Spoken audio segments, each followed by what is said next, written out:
Bet on Bears fans, another edition of the Chicago Bears podcast coming your way. A three-man weave here. John Jurkovic in the building. The good kid is back with us again. Our good friend Price McGrath. Price McGrath? What do we do? What's his real name? A little AI Jack? No, it's his real name. Your first name is Price? His real name is Price. Legally, yeah, if you look at my birth certificate. Yeah, legally. Well, yeah, that means that's your name then, buddy. I don't know. Legally. If you look at the birth certificate, legally it's that my is name. what it says. Yes. But my middle name, my name, Jack, is a nickname for my middle name, so Don't let that concern it you. works. Okay, right now we got Pat Price and the good kid. Pat Price and the good kid. Pat Price and the good kid. Bringing you home from 3 to 6. That's it. Monday through Friday. 3 to 6. That's not a bad show. Well, it's probably 9 get to up noon. about 3 to 6. 3 to Oh, 6. 9 to noon? 3 to This 6 guy's too late created for his you? own show. 3 to What's 6 going too on? late for you? Don't tell Waddle and Sylvie. A lot to get into on today's episode. We got the good kid here, and there's a lot of defensive line questions that we have to get into. We have the questions. It seems like the head coach doesn't have any questions. It kind of does. Like he feels like it's a deep portion of his team. Yeah, it kind of does feel that way. With mediocre players and that not bother you, that's fine. Or maybe he just likes try hard guys and hustle guys, which is fine too. I don't mind. Sometimes guys can be better than they actually are once they get part of a group and a dynamic. They kind of help kind of multiply each other's effects, give it like 110% or 120% of what they actually are. I've seen it. I can buy it if that's what he believes. It's going to be interesting to see how the Bears address this defensive line this year. And if this is, like you said, Jurko, what they are rolling with, hit that like button, subscribe to the page, leave a 5-star review. Y'all know what to do. I want to start here, because I think that we're seeing something on this team, Jack, and you tell me. Now, I don't know how much of the Good Kids highlights you've seen in your history. I've seen some. But dare I say, maybe there's a Good Kid Jr. on this team, and we heard his praises sung yesterday. This is today's Bears Fresh Start headline, brought to you by Midwest Dairy. Dairy delivers more than great taste. It delivers nutrients that helps you power your day. Visit usdairy.com to learn more. We heard yesterday Ben Johnson come out and sing the praises of Jordan Vandenberg. Now, I would say, watching Jordan Vandenberg, I would not say that he's going to be destined for the Hall of Fame just yet. Maybe we see something there.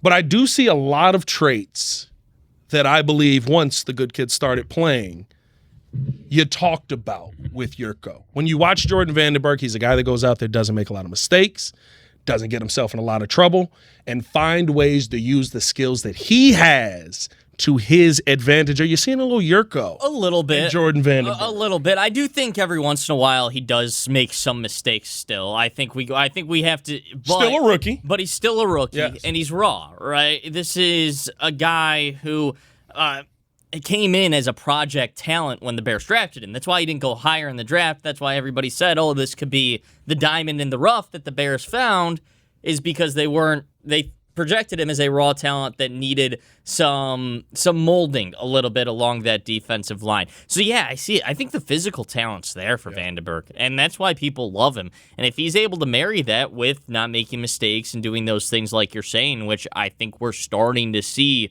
here as we go down the line, he's going to be a really solid contributor to this defensive line. Now, if that can happen, a great find by Ryan Poles, and he hasn't had a whole lot of those in the trenches along the defensive or offensive lines, so still holding out a little bit. Let's see what happens, but Ben Johnson loves the guy. Yeah. So that's a good sign. Jordan would be lucky to have a little Jurko in him. I'll tell you that for sure. Secondly, do you not see it? No, just crunching the numbers and looking at his numbers, as the player come out of Tennessee, then watching a little bit of film on him. You look at his 20 shuttle, his change of direction is impeccable. It is. Yes. You look at his 10 time, his 20 time, which really all that matters, and his 40 time is under 5 seconds anyway. But he's got a great 10 time, he's got a nice 20 time. So change of directions, is he strong? Yes. Is he strong? Is he explosive? Yes, he's explosive. So that would make him a much more explosive player than I ever was. So I think physically he's more capable of being a defensive lineman than theoretically I was when I was coming out of college. He's got the speed. What he doesn't have is the experience. Yes, 100%. And because he's from South Africa or Johannesburg, and because of that, the type of football that he's been exposed to, over the course of a lifetime, up into his college ranks, may be a little bit different than other guys that have grown up a lot more rugby than playing the football. game. More natural Yeah. for our guys playing the game all the time than it would be for him to play it. Doesn't mean he can't take a crash course in it. Doesn't mean that he won't be perfectly capable of seeing it when he sees it and feeling it when he feels it. It's not easy to come out and play right away in the NFL at the defensive line position. There's a little bit of not much unlike how long it took Luther to get in there, and how long it took Colston to become a player. Everything started to really roll in the final 2.5 months of the season as opposed to the first month and a half. So I don't expect miracles out of the young man, and I wouldn't press those expectations. If he can give us rotational reps with an interior 4, because 2 guys play, 2 guys play, then one guy plays with the other. Some guys don't play on the pass. Other guys do play on the pass. Is he an option when it comes to nickel and dime as being a guy that comes off the bench when a player's tired and he gets in there and he jumps in and gives us that bull rush and that pressure that he can get inside of the pocket? That would be all fantastic stuff. As he goes on, if he can stay injury-free, you'd anticipate the second half of his rookie season being much better and much more productive for him. So, what are those things that he has to learn that you're talking about? Is it technique? He's got to see it. He's got to feel it. He's got to experience it. You don't get it until it slaps you in the head. You don't know what a trap looks like until you get trapped. Yeah. You don't know what a double team looks like until you get raced about 7 yards out of there. Then you know what the double team looks like. You don't know what that tight the reach block looks like, scoop block looks like. You've got to feel all that out during a game. You can do it during practice. You can walk through it until the cows come home. But until you feel it out on the pitch, until you feel it out on the football field, it's not the same. So that's where his learning is going to take place. The limited amount of reps that he gets early, that's when he's going to learn. He's going to learn what he felt. He's going to see it on film, know what he felt, knows what he's going to have to do as he moves on. If you're a great defensive tackle, once you get your pre-snap reads, once you get everything you need, the personnel that are on the field, down and distance on the field, formations that they are in, any type of motion that might give something away, once you get past that, once you get past all that, you should be able to play the position with your eyes closed. The minute you see the ball snap, you close your eyes and play it, depending upon the feel of what's happening to you. And that's what he's going to have to learn, the different types of nuances that come with all the different blocking schemes that you have in the middle, and to be able to identify it instantaneously when you feel it. And he still hasn't seen that full-on NFL speed. You talked about your first start. Yeah. When you were like, I kind of knew what I was doing, but everything was so fast. It wasn't even that. It was my first game I played. Played against Detroit in Green Bay in 1991. And wide-eyed and not streetwise to what the hell was happening. Yeah. And it was coming at you like they had it in 1.5 times speed. And I'm like, what in the hell? But when it slowed down, and it did slow down, it was wonderful. It was magical. And, hopefully Vandenberg gets to that point in that position where that happens for him. But you can't help but be excited. I think Ben Johnson liked guys that give effort. 100%. That's something that really kind of sets him off. When he sees somebody busting his balls and getting out there and really busting his ass, I think he appreciates that, because that's sold him. That's the one thing that you can control. Yeah, you can control your effort level. Yes, and I don't know if he enjoys people that think they're too cool for the room, that think, hey, well, I'm here and look at me and look who I am, and I don't think that feeds him. And he's been the same guy from the day he walked in to where he is at right now, and he'll probably continue to be the same guy. You probably know he's a real kid, but it'll take a little bit of time, and you wish him the best of luck. That's all you can do. It's the best luck. It's going to take time. It's going to take experience. It's going to take a couple plays where you're going to look like an ass sometimes. Yeah. You'll be out of position. They're going to trap you. It's going to be a big chasm in the middle of the field, and they're going to say, what happened? One of the first things I learned, he goes, if you get through the line and nobody's touched you, Put your head on a swivel because somebody's coming from somewhere to get your ass. So that's the stuff he's going to have to learn. The little nuances of the game, the nuances of the blocking schemes, to be able to identify what he needs to do, what he doesn't need to do.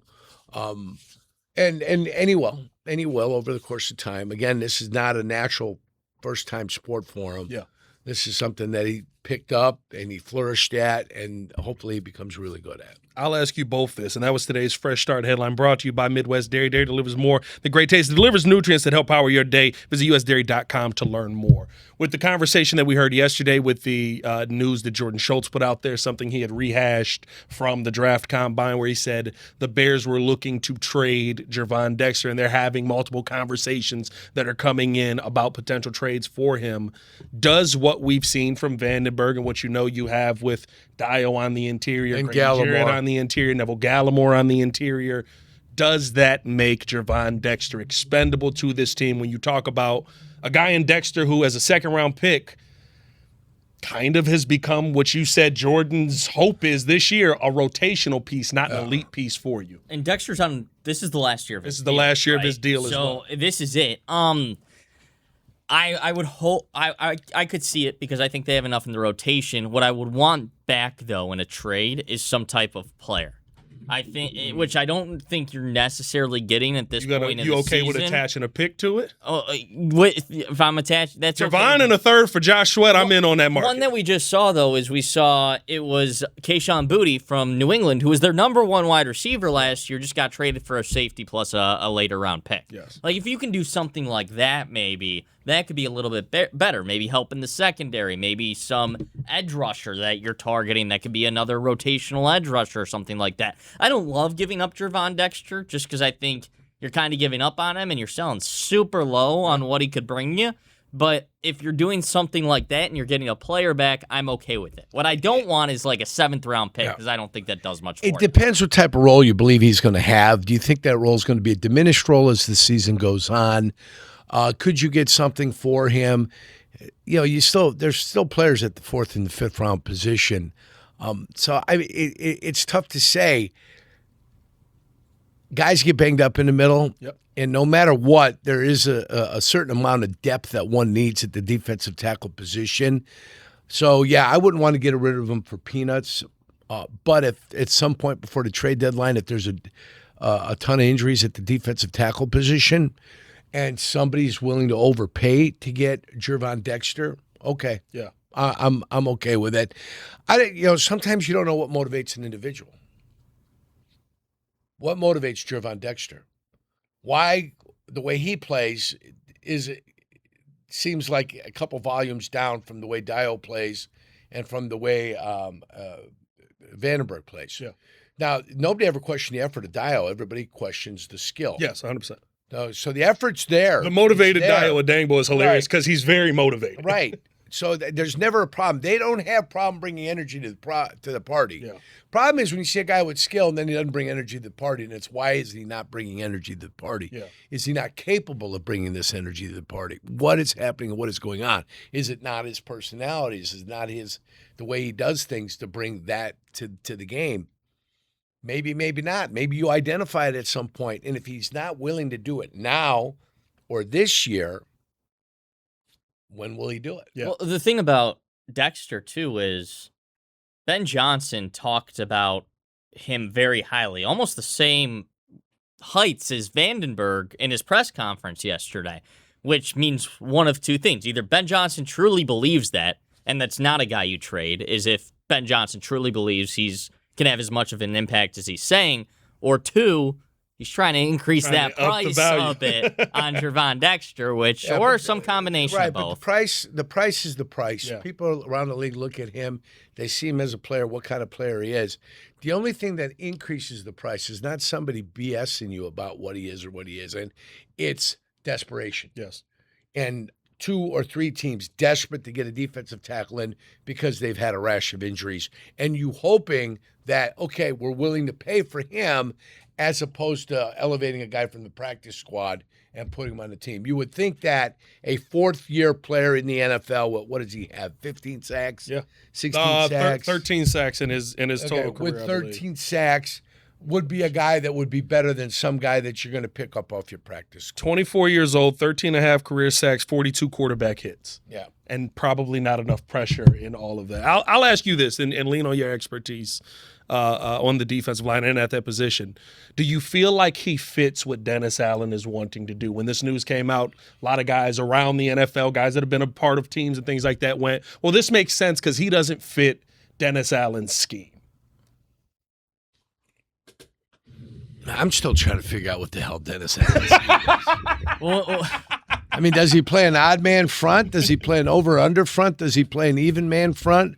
What is it exactly that he plays when he's playing it? And, you can't put a square peg in a round hole, which some people want to have a tendency to do. If I've got personnel that can only play an even front or a over-under 4-3, then that's what I've got to play as a head coach. Yeah. You can't force guys to two-gap if they're not two-gappers. And that's It's a different demon. And it's that is what has happened with him. Yeah. So, do I think Neville Gallimore is more of a two-gapper? Yeah, I would think. But Vandenberg's not a two-gapper. He's a penetrating three technique that wants to get in there. He's a guy I think that could play a tilt nose and be a very disruptive and productive player. So that's what I think. I don't think he's a guy that plays up over the inside eye of the tackle and says, hey, let's have a party like Eric Dorsey back in the day from Notre Dame. I'm just going to sit here and I'm going to put my hands in your chest and we're going to stand here and we're going to be at a stalemate all day. So the part that you praise about Right. Vandenberg is Right. how good he is at his Right. penetration and how you aggressive can he get is. in there, take the attack to them. You only play 1 yard on the other side of the ball. You don't play 5 yards on the other side of the ball. Right. Everybody needs to come across and attack and stay 1 yard away, control the guy, engage, separate, and then discard when the ball commits itself. You got to do your job, and then when the ball commits itself, then you discard the player and you get to the football. So that's what you have to do. And I never would play a passive 3-4 where you sit, you read, and react. It's never the type of defense I would ever play. I would play an over-under 43, or with some nuance in it, some slant in it, some blitzing game where you can mix things up in the middle. That kind of scenario. I'm not a fan of the 3-4. It does seem like, you've seen Dennis Allen try to change kind of what Gervon was brought here to do. That was the whole point of drafting Gervon for Flus's defense, right? You went, he was playing a two-gap at Florida. It's what hurt him. It's why he wasn't as good. We're going to get him back to playing penetrating style. Yeah. Last year, he was more of a two-gap kind of player. A guy and you saw those struggles come back out. Here's a guy that had two-gap. Gilbert Brown was a two-gap defensive tackle. Simmons is a two-gap defensive tackle. Yes. If you wanted him to be, but they play him more aggressively than that. Yeah. Guys with wide bodies, wide asses that could sit there, come out of a stance. Ted Washington, Joel Steed, these guys from the past that could get in there and engage the center and just kind of stand there. Who's the fat guy from New England that wasn't any good? Oh, Vince Wilfork. I got it. Vince Wilfork wasn't any good for I you? found his name. Vince Wilfork. That's the guy that could sit there and two gap and play the run for you like that. So those guys. Well, when they try to tell me he's a Hall of Famer, I was going to say. that's when you scoff. Isn't he in? Did he get in? Laugh. No, he's not. He's not in yet? I thought Vince was. What was that question you just asked? I thought. He's not in yet. I thought Vince got in. Wait, what part of his 17 sacks are you impressed with? Are you kidding me? I love Jurko. I miss this so much. Oh, my Lord. Here, I'll look up your Vince Wilfork's stats. Oh, but he was more important than it. No, he wasn't. No, he was not. I love Jurko so much. Let me ask you this, Jack. What'd you say, EO? He finalist the last 2 years. Finalist the last 2 years, but not in yet. Okay, I knew his name was the up there. propaganda, though. That's the propaganda they try to sell you. Vince Wilfork was an elite player. Yeah. Let me ask you this, Jack. Did because I haven't been in here with you guys. I've been out at camp a ton. Has anything changed? Oh, hold on. I gave him one too many sacks. 16th career sacks. You gave him 1.5 more. You said 17 and a half. These are his seasons here. By the way, a Hall of Famer, right? 2 sacks, a half a sack, 1 sack, 2 sacks, 2 sacks. Won a whole year without one. A whole year without. No, he wasn't injured. Played 13 games. 0 sacks. 2 sacks, 3.5, 3. 0, 0, 0, 0. You want him to be a Hall of Famer? Really? Why does this feel more wrong than Devin? Why does this feel more wrong than the shots at Devin? Ridiculous. Just ridiculous. I'll ask he was important. No, he wasn't. I'll ask both of y'all this, but I'll start with you, Jack. He was important to the local Winn-Dixie or the Jewel, but nah, I don't know how important. The Jewel? The Jewels. Yeah. For the food prices. That's right. You knew he was eating. For the demand. He's a guy that could have been at home at Moo and Oink. Moo and Oink. As a customer. We got baby back ribs. Sorry. That's right. Oh, this is the most Right Chicago there at Stone podcast. Island. Yeah, it was a Right great. at That was a Stone great Island. spot. I'm not gonna lie. The ribs were phenomenal. The ribs were phenomenal. Did any of you guys' perception of what the team could accomplish this year change at all with the injuries that they have dealt with throughout training camp? Me personally, I looked at it and I went, dang, you lost Kobe Bryant. I kind of didn't think that a safety was going to change a lot if you weren't getting defensive line pressure, though. No, he doesn't move the needle completely for me. He's not the make or break guy of a playoff versus bust guy. Like, he might be you lose one game because Kobe Bryant wasn't there and didn't make a few you tackles get hit with a that you deep could have shot, had. yeah. Exactly, something like that. The only guy Nothing that changes crushed me. The only guy that changes is Caleb Williams. He's the only guy that changes in.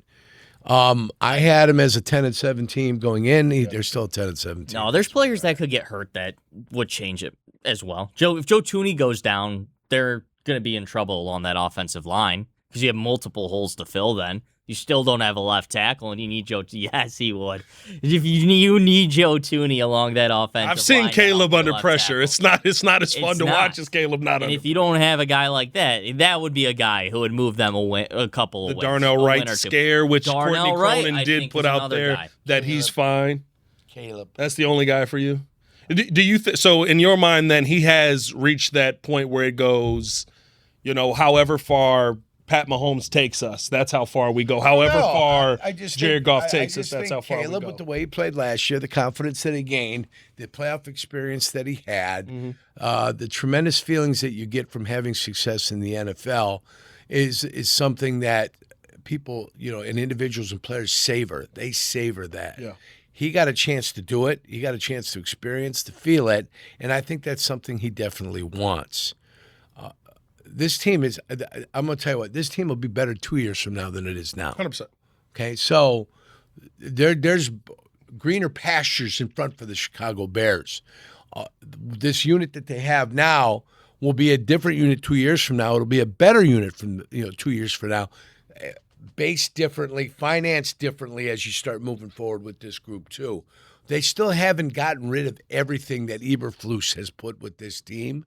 It's still not all gone. You haven't gotten rid of Still just there. about any of it on the Ben defensive Johnson doesn't have the team that he wants yet, and yet we still went to the playoffs, and I think we go to the playoffs this year. So, You think Caleb has kind of reached that point where he elevates everybody to his level then? no, He's not that quarterback. not there yet. I think that's a massive thing. That's like then you're just short of being. That's your Marinos. You're short of being great. Yeah. Mahomes elevated everybody. Yes. Okay. Went to a Super Bowl, no tackles. Josh Allen started to eventually elevate everybody. Yes. But that's right before you're exceptional. Yeah. Yeah.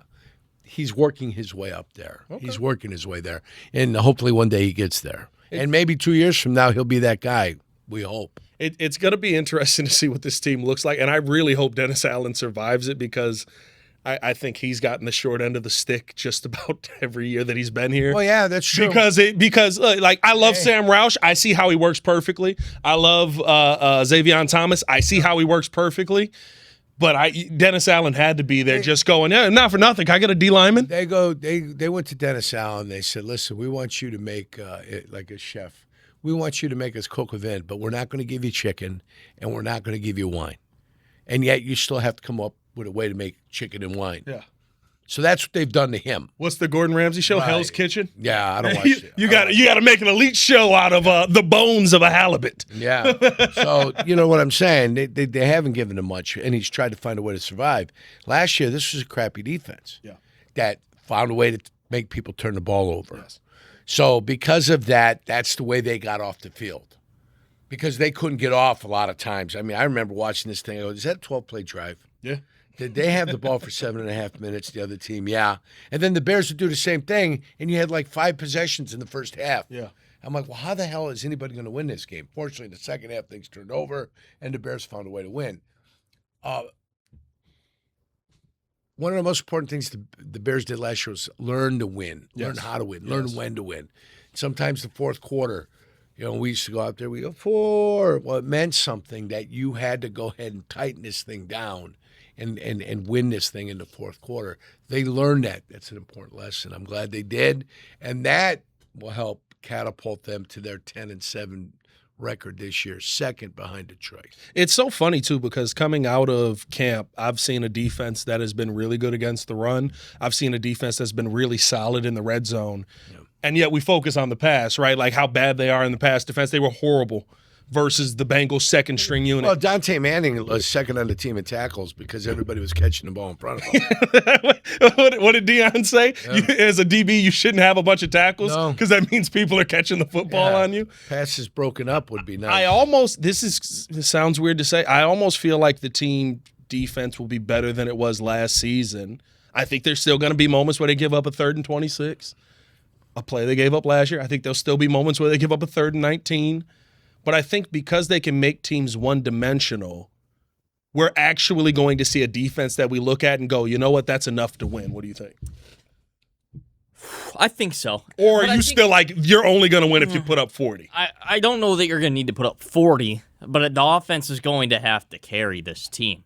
The defense could be good, but you have to remember the turnovers were phenomenal last season. And they set up the offense because of the turnovers that the defense made. And they were opportunistic, and they made a lot of really good plays. Now, I think the defense this year could be a little more stout than it was last year, but are you going to fall into some of those turnovers that you did last season? I don't know if that's going to be the case. Your main turnover guys are gone. Nashawn Wright and Kevin Byard were 2 of your interception leaders, and they're not on the team this year. I know they're not great, but those were the guys creating turnovers. Some of the stuff that they had last year, some of the throws that were up there, geez, you'd have to be a moron not to be able to come down with it. Are you saying they were Beanie Bishop-like interceptions? Well, yeah, I mean, he had 2 interceptions. Is anybody saying Beanie Bishop is the greatest safety? Nobody's going to mistake him for Ronnie Lott, right? Yeah. No, sometimes things appear, and all you got to do is fall on it and or just catch it. Yeah. And, that's the way the guy's running, comes out, ball gets tipped, and all of a sudden it's in the air, and all you have to do is grab it. You didn't have to do anything exceptional. You just have to be aware.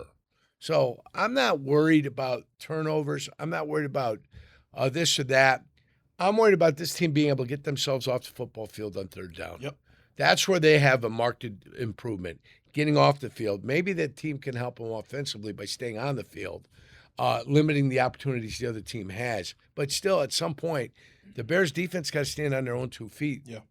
And they got to figure it out. And I don't know, until they do, I don't know if they can make anybody one-dimensional until they do it. What have you seen as a consistent problem in those 3rd and longs? Because even in that game, right, they were in 3rd and 10 situations, well, 3rd and 14, I don't. And then big passes. Are you talking about last season during the regular season? Last season during the regular season? I mean, that Packer game, you had 3rd and longs, and you couldn't get them. These exhibition games don't mean a thing. 100%. The practice, the exhibition games don't mean a thing to me. And what happened last year, you've got different personnel. So this crew can only be judged on what this crew is going to be about. You've made changes along the D-line. You made changes at linebacker. You've got changes in the defensive secondary. So I'll start judging this crew when they get to work on September 13th, and we'll see what happens during that game. And then we start drawing, some hypotheses as we start moving forward on what needs to happen or what doesn't need to happen. Yeah. These wastes of time that we have every Saturday with the Chicago Bears and the NFL keeps putting us through this crap is unbelievable. You are struggling on some of these post-game shows. Well, it's not a struggle. Well, just because it's like I'm struggling with boredom. That's what I mean. The conversation is like, well, what are your thoughts on Beanie Bishop? And I just see it in your face. Your brain instantly goes, is he going to be here? Is he a guy? Like, is he a player?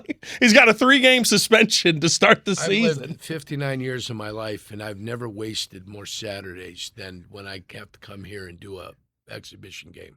It's just brutal. And that's the way I felt about exhibition games when I played them. I was gonna say, is that how you were when you played I it? hated it. If I could find a way to get out of playing in an exhibition game, I would.